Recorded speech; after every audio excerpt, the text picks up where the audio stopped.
is day 8 of the event window here at the Quiksilver and Roxy Pro. Stop 9 on the Samsung Galaxy World Surf League Championship Tour. We're down here in the southwest of France, coming to you live from the best beach breaks in the world. You're watching Dawn Patrol. I'm Ronnie Blakey. Another big show for you today. First up, we're going to catch up on what the world's best surfers have been up to these last few days and check out some Instagram accounts. And we're also going to dive into Gabriel Medina's aerial once again, that big backside rotator, and check out how it compares with the best aerials ever done in CT competition.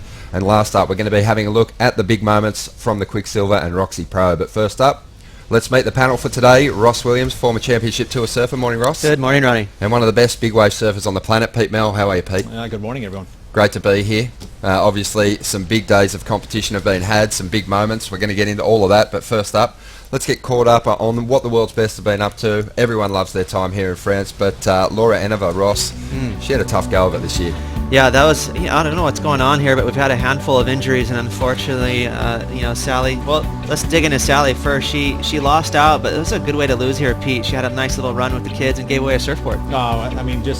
She is one of those girls that is always thinking ahead and giving away and doing something that makes her feel good after, losing a heat, and think about it. You can easily, we've seen all sorts of ways to lose a heat, but that's the best I've seen in a while. I think a good transition for Sal too, just shaking off her losses a little easier these days and having a bit of fun with it. Nikki Van Dyke, well, she loves it over here in France, and another quarter-final finish for Nikki in the contest.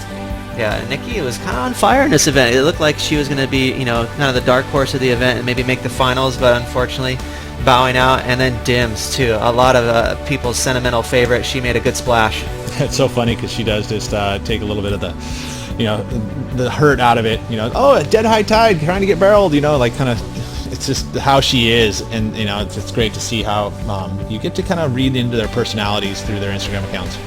Julian Wilson, another surfer, obviously enjoying his time here in the southwest of France, and he is right in the mix for the world title, already through to the quarterfinals, but also just lapping up one of the beautiful sunsets here.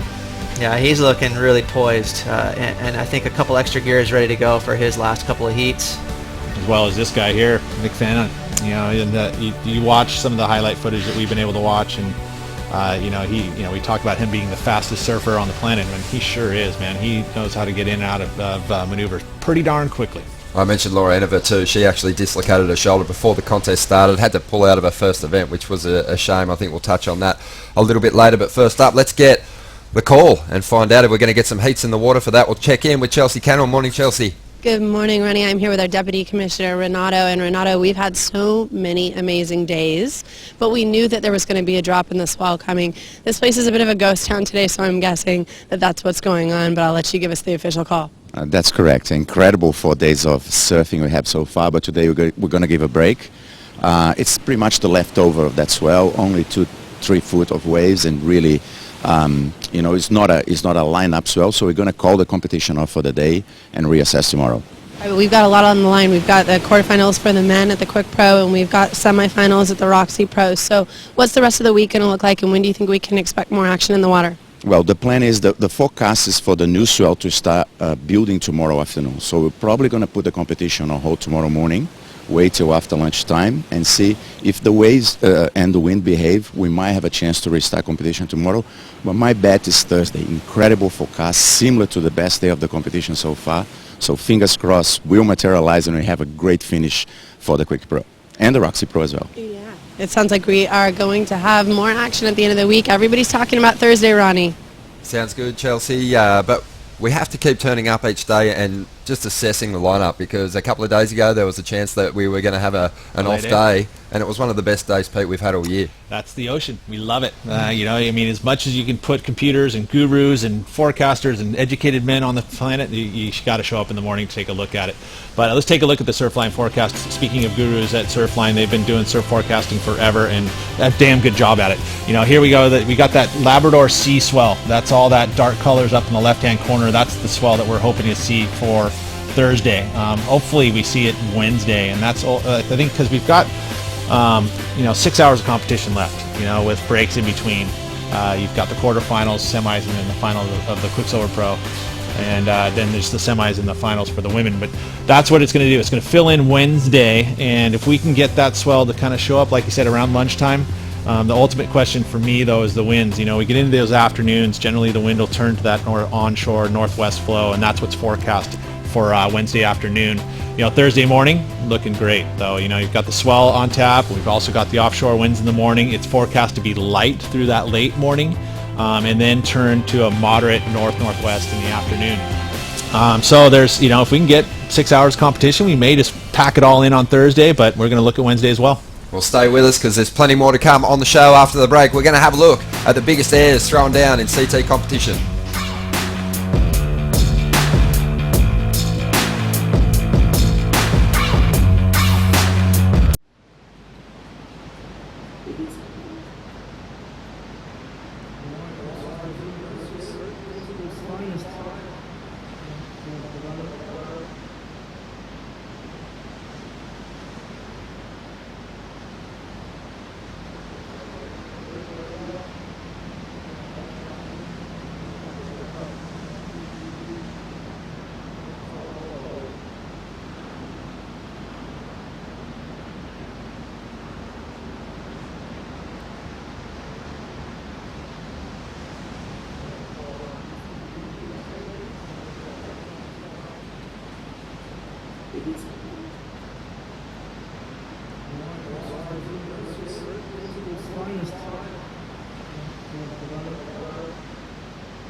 Welcome back to Dawn Patrol. We're 6 coffees deep, a handful of croissants already gorged, and it's time to break down the best airs ever laid down in CT competition. And really the conversation started because Gabriel Medina, well, he threw himself into one of the biggest airs that we've seen all year, definitely the turn of the year, and he's back. He's back in a big way. I think it just flicked the switch for him. He's been surfing well, but that just changed things. His rides following that amazing near perfect wave, or that perfect wave I should say, were unbelievable, and almost he could have had a perfect heat. Yeah, and the cool thing about it, and it's been said, is not only did he boost probably the best air we've seen all year, but he's been backing it up with really strong carves, big snaps, so he is just surfing on point across the board, Pete. Yeah, exactly, and we love when you have this type of move happening and you get this reaction from all the people around, including you guys, when you're in there watching it. It's like, oh, that's the best air we've ever seen, right? I mean, that's what kind of came out of that, and now we got to compare it, and there's some amazing aerials that we have, but this was the wave that came after he did the air, and think about how much confidence he had. I mean, this could have, if this had happened maybe before the air, it could have been a 10, right? But I mean, it's like the excitement level wasn't quite as high, but the surfing was about as perfect as you can get. Yeah, he blitzed that rider. I love watching that turn. Medina's such a beefcake these days. It was one of those airs, it kind of sounds ridiculous saying it sometimes, but it had a lot of power in it. Yeah. No, it's a valid point, and I think that's, there's different types of airs. There's airs where you're more clicky and popping like an ollie for skating or something like that, and then there's airs where you're just hucking it, and that was definitely a huck. It had all of us making some comparisons, and we started thinking about the best airs that we've seen in CT competition, and our minds went way back to 2011 New York. Bells Beach first. We'll have a look at that one. So this was 2012. Kelly's 2 Hail Marys, and this was the one he did at Bells against Mick Fanning. And again, just out into the flats, the rotation was all there. That he planted it, and Kelly's just always the one that And again, same type of air, no grabs, and a clean pull. Well, speaking of hucking, that is Kelly's MO. He's not technical like a Julian or a Felipe where he's getting that extra pop and really kind of forecasting the type of air he's going to do. He just hits a ramp and hucks himself as high as he can. I remember he needed a near perfect score in that heat against Taj Burrow as well, and Taj had to watch that one from out the back. Now we're going to throw our attention to John Florence. This was from Bali back in 2013 with that strapped ankle, no dramas. And Pete, the cool thing about this, Aaron, is we're going to see a bunch of this, especially from Julian, is the way he landed. And there is a big luck factor involved there. Like different aerials kind of separate themselves with how cool the landing is. We talk about how seamless it is if it's been greased or if they have to recover. But that one was one of the first we've seen that high and that big that was just seamless. And the other thing, Pete, is there was the big claim there. Yeah. People giving Gabriel a hard time for his claim after his huge air. I think he surprised himself. That's kind of similar to, I mean, when you do aerials like that, they're Hail Marys. These are Hail Marys. You're swinging for the fences right here. Your back's up against the wall, and you do these types of moves in that kind of a situation. You're just hoping that it comes down. You've done these types of airs for years, and it's hard to do in a jersey, but, the alley-oop's different, too, from, the backside three or the frontside three, too. So you can get a lot of amplitude with this type of move. Not that I'm, like, super experienced at it, but, you see, if you can talk it down, he can do an air. But Julian Wilson, a couple of huge alley-oops. And then this guy, Felipe Toledo, who was always going to make the highlight reel, he has landed a couple of monsters with the jersey on. Well, here's the thing, watching all these airs, you really are hesitant as a group of people to give one person more credit than the other. Yeah, they're all really amazing, but if I was pushed to give one guy kind of the edge leading the pack, I'm sure you guys would probably agree it's Felipe. Well, the consistency and the radicalness of his airs, even like just his slow moving frontside threes have pop, like you talked about pop, Yeah. and he's got the best pop of all of these guys. Talking about, like, there's a difference between that powerful air that we were talking about with Gabriel Medina compared to this one, which is technical, you can do it with lower speed, I guess. Well, the cool thing about Felipe too is he's such a showboat. I mean, he does it. This is in the finals right here in Rio. How was that one? That was probably the wildest one. That was out into the flats. I mean, my knees would have been flying to the beach. Limbs would have been everywhere. Yeah, just exploded. What he's missing in height on this one too, he makes up for in distance. He travelled so far. He cleared the entire section, actually buckled his board on that occasion. And That's a poor old legit B. Durbidge in that final. He surfed so well in that final and just couldn't get a score on the board against Felipe. He was and that was just a ruling. legit 540. I mean, he rotated way over 360. That was pretty cool. Well, hopefully we see a couple more of those. We know that we're looking at a pretty decent forecast swell-wise, but there's some guys that aren't afraid to throw down big airs in huge surf, as we saw in that highlights package. So after the break, we're going to be checking out the big moments from the Quiksilver Pros. Stay with us.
Well, Dawn Patrol today is all about breaking down the big moments that have unfolded in the past and also here in 2015 at the Quiksilver Pro. We've had some massive moments, and Ross Williams, John Florence, he's kind of been one of the stars of the highlight reel so far. His first round effort, he just went mad, typically mad.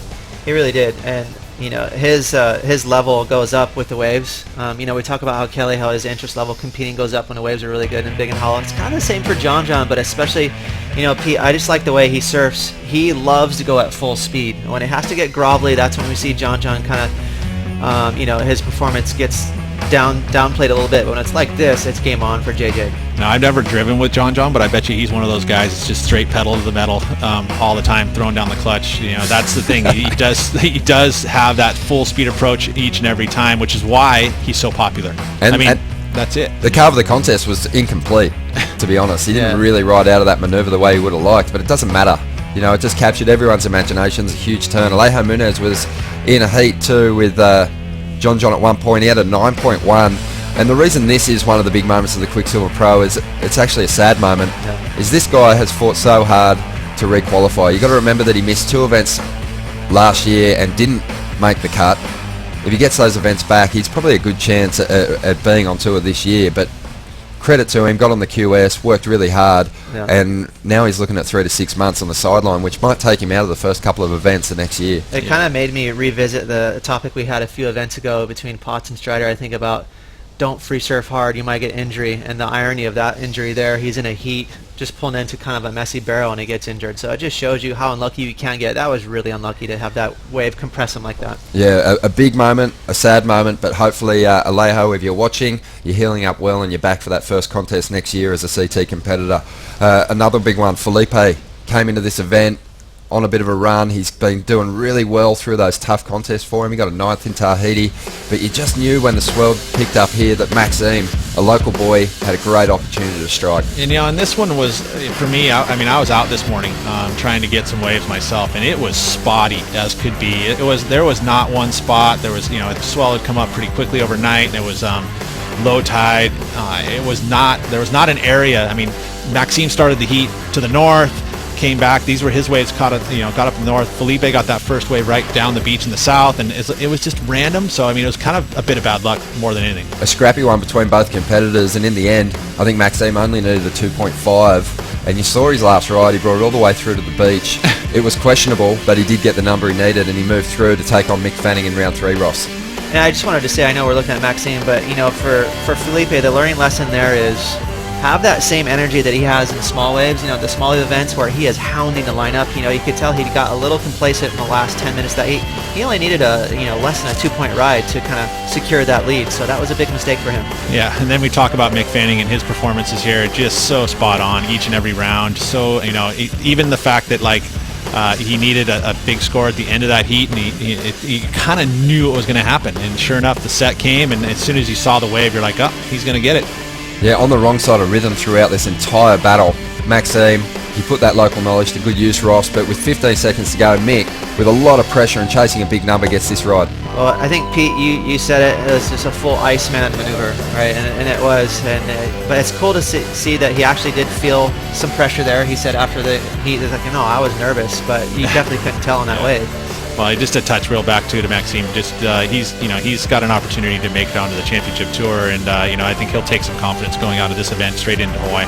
Definitely. Bede Durbridge, this is the man Mick Fanning's going to surf against, and you just know, based on Bede's form, that it's going to be a great battle. Durbo's been laying down some of the biggest rail turns of the event so far, and he's really fought hard to earn his place in the quarters. He's kind of my underground favorite. You know, we've had so many crazy highlights in this event, Pete, you know, with airs and barrels and all that, but Bede Durbridge, just like his career, he always just kind of floats under all those superstars, but he has been so impressive. This is easily his best surfing this year. I mean, one of the things I like about the Bede, you know, this board is the one that he rode in Brazil, right, to the final. It's one of those boards that you are he's super attached to it. I don't think he ever rides it except for only in heats, you know, and he talks about it. He's talked about how this board just feels so good, and it looks so good. It does everything that he needs to do. It's perfectly suited to his style. There's a lot of clinics going on in this event, Ronnie. There's the air clinics, barrel clinics, and all that, but the rail clinic belongs to Bede for sure. And this is the fun clinic. Kai Otten, he's just reminding us that these guys enjoy their time on tour. He's coming off a run of quarterfinal finishes. Tough heat up against John.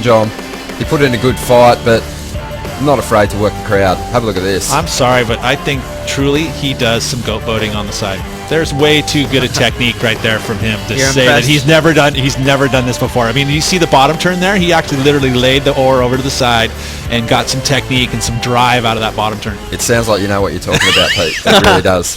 But I love that. Just kept the serious face going, and if they were scoring Amazing. points for entertaining the crowd, He did it. That would have been a perfect ride. He's a winner. Well, more to come after the break. We're going to be having a look at the big moments from the Roxy Pro. Stick around.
Welcome back to Dawn Patrol. It's time for us to check out the big moments of the Roxy Pro so far, with obviously more big moments to come. The quarterfinals established, and they are looking good.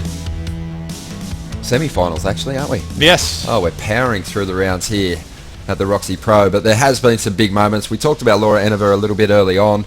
Unfortunate for her, dislocating her shoulder free surfing before the event and having to withdraw the first CT event that she's missed as a full-time competitor.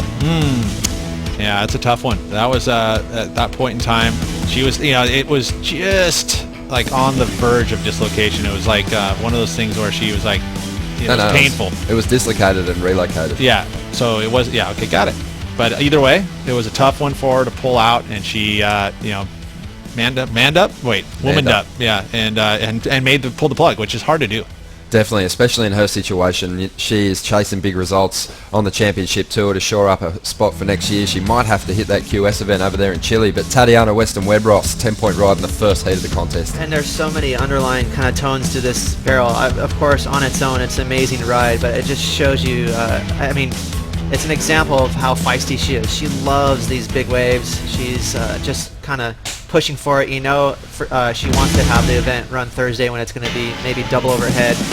So Tatiana Weston-Webb, she's awesome when the waves are small. She can throw. Of course, she has that crazy backhand, but she is just feisty in the big stuff. Well, sorry, Pat. I was going to say, I think it has to be said, that it's time for the Women's Championship Tour to start focusing on barreling waves in these bigger conditions, because it's been a while. Back in the day, Rochelle Ballard, Kiala Kennelly, they were kind of already breaking ground, and they're still breaking that ground. So the CT women, they need to step it up a bit. And they've got the locations to do it. You're here at the this event, Fiji and the Goldie, all these spots that have big barrels on offer. Honolulu.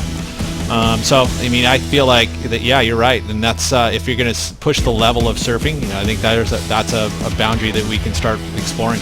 Absolutely. Coco Ho, Ross, one of your favourite performers in the Havana quarterfinal finish. Yeah, we love to talk about style and technique. Coco just kind of leading the pack for maybe even both men and women. And her and Stephanie Gilmore, I could watch their style for days on end. But I love the fact that she added a little foam under her feet, trying to get some power in the mix, and it showed. She's always got that cool little knock-kneed snap, but she had some grunt in it. She really threw a lot of spray. Talking to Matt Violas, and what they're trying to do equipment-wise for her is, it's spot on, and I think it's going to benefit her greatly going forward. Courtney Conlog, this is the biggest story of the Roxy Pro so far. Leading the ratings, coming into this heat, it's a round 4 clash, a big one for her. Carissa Moore on the other side of the draw, really chasing her down, and it has to be said, she dropped the ball. Yeah, and it's kind of funny watching all these highlights, especially for these high tide heats. The layback snap was kind of the maneuver soup du jour, that's one of the things that we haven't really talked about too much this morning. Is the conditions have been awesome here and there, but it's been super tricky, and as a result, you've seen a lot of people that were smart and had a headstrong kind of Trump-type strategy going into the heat take the win. Yeah, and Courtney, not the time of year to drop her worst result, a 9th place finish, but you just know she's going to be one of the star performers at the last contest at Maui, so heading for an amazing showdown there with the women, but also with semi-final action underway at the Roxy Pro 2. Well, we're going to check out now, but we'll be back tomorrow morning at 8 a.m. just to see if there's some waves on offer and the potential to get some heats underway. We'll see you then. And then drink more coffee.